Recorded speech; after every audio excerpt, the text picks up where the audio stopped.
Ce programme est déconseillé aux moins de 12 ans.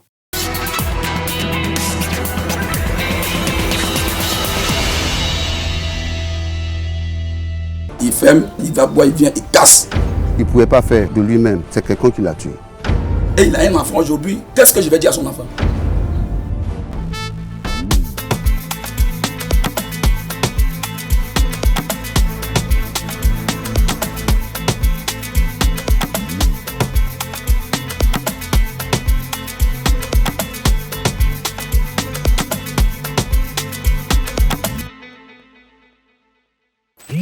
Prêt à vibrer autour de votre programme, OneXBet vous met dans le jeu. Parfois, le calme d'un village cache des drames que personne n'aurait pu imaginer. À Memni, la nuit du 14 juillet 2025 restera gravée dans les mémoires. Sylvain, connu de tous sous le surnom de Katamaro, 57 ans, homme affable, serviable et souvent rieur, a été retrouvé sans vie dans son salon, la gorge tranchée. Celui qu'on voyait chaque matin partager un verre sous l'arbre à palabres gît désormais dans une mare de sang. Un homme sans histoire, mais une mort qui en soulève 1000. Incompréhension, peur, indignation, le choc est total dans ce village où tout le monde se connaît. Que s'est-il réellement passé cette nuit-là? À Memni, on cherche à comprendre. On chuchote, on s'interroge, meurtre ou acte désespéré, les habitants redoutent une vérité bien plus sombre qu'il n'y paraît.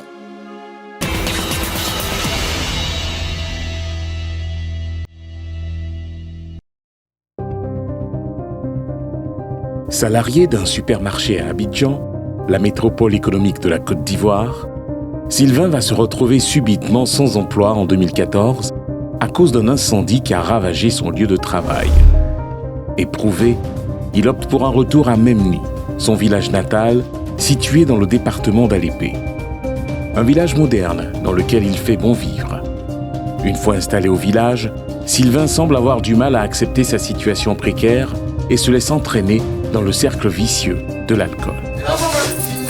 Sylvain, comme je dis, c'est mon frère, Sylvain, il est amical. Mais arrivé à un certain moment, quand il boit, il faut dire vrai, quand il boit, il déconne. Dans la cour, il y a des fois, il s'en prend à tout le monde, il se déjure. Même les enfants, même il y a des fois, même quand il boit, ça ne va pas, ça chauffe. Mais quand il ne boit pas, là, il n'est pas fait. Quand le moment qu'il boit, il vient, il insulte tout le monde. Mais il n'a jamais tapé quelqu'un. Il crie, il bava jusqu'à quand vous n'entendez plus savoir, c'est qu'il dort. Au fil du temps, Sylvain s'enlise de plus en plus dans l'alcoolisme. Il sillonne chaque jour les débits de boissons du village, s'adonnant à son passe-temps favori, la consommation d'alcool, et ne respecte aucun décorum en toutes circonstances. Malgré ses frasques, les populations qui espéraient dans le secret sa délivrance de cette humiliante assiétude le décrivent comme étant généreux et serviable. Il est quelquefois gênant quand il boit, mais c'est quelqu'un que j'admire bien.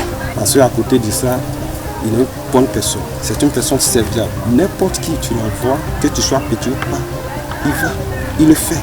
Et quand il veut faire quelque chose, il le fait bien, avec son cœur. Tout le village peut le témoigner.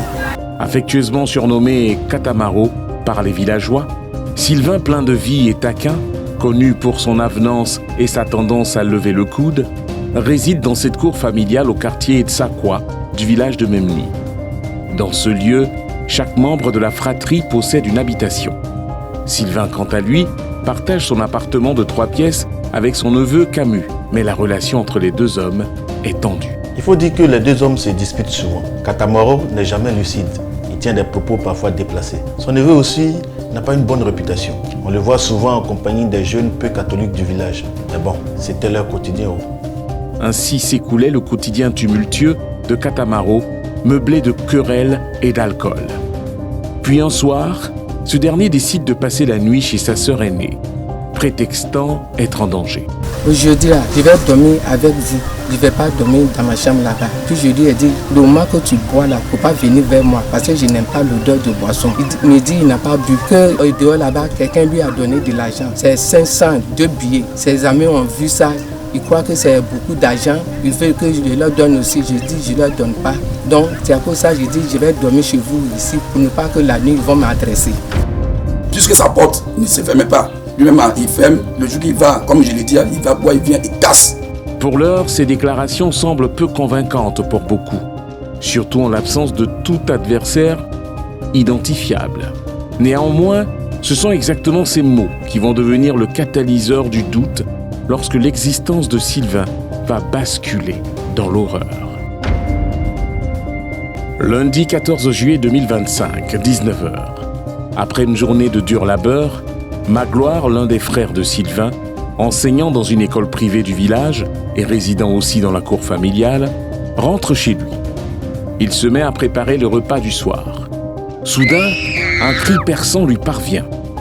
En sortant de sa cuisine pour évaluer la situation, il croise Jeannette, sa sœur cadette, qui souffre d'une déficience auditive. La jeune femme est troublée et adopte des comportements étranges. En tout cas, je ne l'ai jamais vu crier comme ça. C'était vraiment assourdissant. Et quand je suis sorti de la cuisine, j'attendais comme un ronflement propre dans sa gorge. Mais Sylvain, qu'est-ce qui se passe?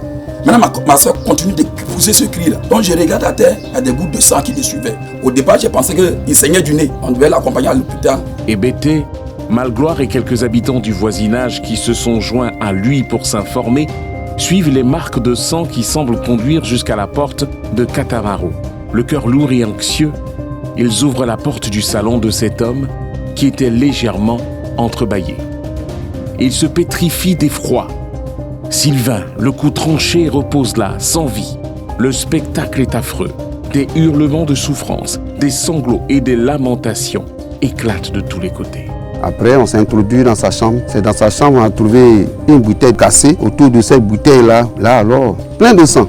Ça m'a traumatisé. Et c'est pas vraiment l'honneur qu'on m'aime. Moi, et surtout en particulier dans ma famille, je suis écœuré. Et celle-ci, il a rendu là. J'étais vraiment désorienté. Parce que moi, je n'ai jamais vu ce genre de truc. C'était la panique. Alerté, la brigade de gendarmerie d'Alépé se rend immédiatement sur les lieux, accompagnée d'un médecin légiste et des services des pompes funèbres. Après le constat d'usage, le corps sans vie de Sylvain, alias Katamaro, est transféré à la morgue de la ville. Les premiers éléments de l'enquête orientent vers la thèse d'un suicide. Mais à Memni, personne n'y croit vraiment. Pour les habitants, Sylvain n'avait aucune raison de mettre fin à 6 jours. Les murmures se multiplient, les regards s'évitent et une question revient. Qui a voulu la mort de Katamaro? Petit sang a bouleversé. Ça fait beaucoup de force même que j'ai vu son corps. Il passait la nuit blanche. Ça fait la deuxième fois qu'il voit ce genre de choses. Tel un feu de paille, la nouvelle de cette découverte tragique se répand dans le village, suscitant une marée d'émotions et de fureur. De multiples interrogations hantent l'esprit des résidents éprouvés. Que s'est-il passé? Pour quelle raison Katamaro est-il décédé? Les jeunes du village, sidérés et déconcertés, tentent de trouver un coupable. Pour éviter tout dérapage, la chefferie du village prend le taureau par les cornes pour apaiser les cœurs meurtris. La disparition de Katamaro nous a profondément affectés, car on était constamment avec lui, il nous taquinait sans relâche. Comment une personne aussi fragile peut être sujet à une telle cruauté? Sincèrement, il est inconcevable qu'un individu puisse le tuer. C'est cela même qui nous a frustrés. La manière qu'on a pris son décès, ça a choqué toute la population, en particulier la jeunesse. Ils ont compris, quand on leur a parlé, c'est vrai, j'étais dans la tristesse, dans la douleur, mais ils ont compris. Parce que malgré tout ce que nous allons faire, il n'y aura pas de retour par rapport à lui. Ce qu'on doit faire, c'est de prier qu'il soit reçu par le Saint-Père. C'est un homme qui a tellement peur. Même pour lui faire une injection, c'est tout un problème. Mais prendre une bouteille puis s'étrangler, non. Le médecin nous avait dit, si c'était lui-même qui s'est tué là, peut-être il avait la bouteille là. La bouteille ne peut pas être sur place. Peut-être elle allait juste mettre la bouteille loin.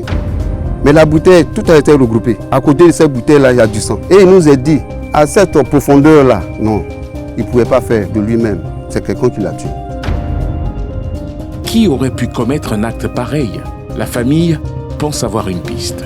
Bon, la gendarmerie aussi a demandé, est-ce qu'il habite seul dans cette maison? Ils sont deux. Mais le second, on l'a appelé, il s'appelle Camus. Un des neveux, là, il est venu. Il dit, mais au moment des faits, tu étais où? Il dit, oui, au moment des faits, là, lui, il était dans sa chambre. Et puis, un coup, il a entendu une bouteille cassée dans la chambre de celui qui est décédé, là. Son cousin, là. Et après ça, il n'a pas cherché à savoir un peu et il est sorti. Moi, je suis parti trouver le monde là-bas.